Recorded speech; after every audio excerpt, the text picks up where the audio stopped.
Hi, it's Robin Pickens. I decided today to show you a little bit of an in-depth view of my Kyoto Steps quilt. I designed this quilt to go with the Painted Meadow fabric collection, which shows coneflowers and bumblebees.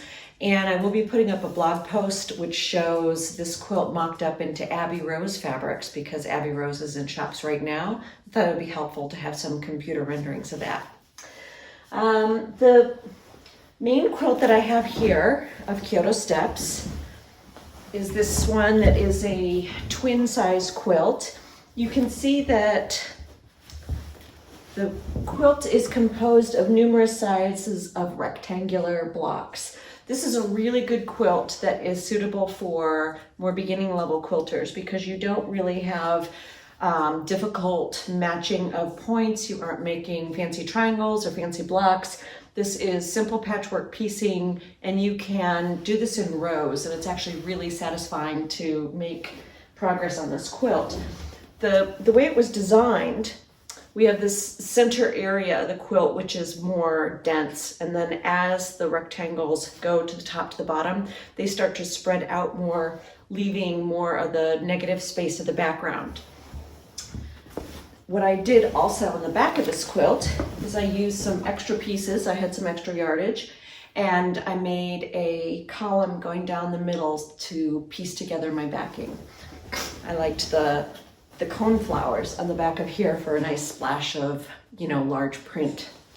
If you're making this quilt, it's done with 6 half-yard cuts of fabric and background. So it's nice because you just know 6 half-yard cuts is what you need.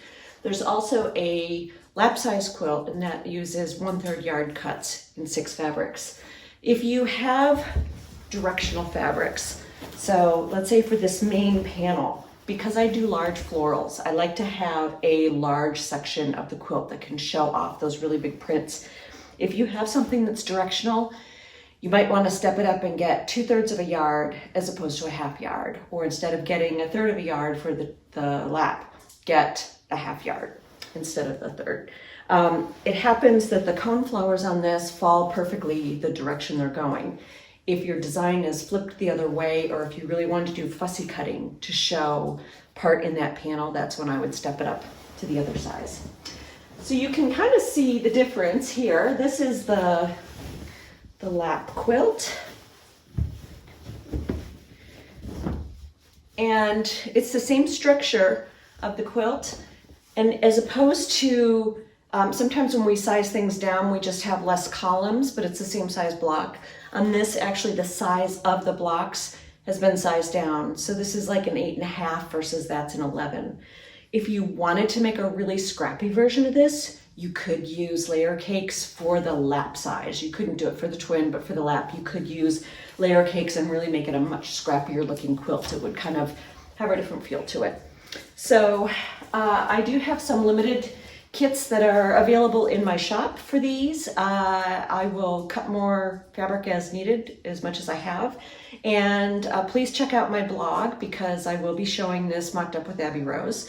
I hope that you will click the like button, and if you'd like, please subscribe by hitting the subscribe button below. Thanks so much. Happy sewing.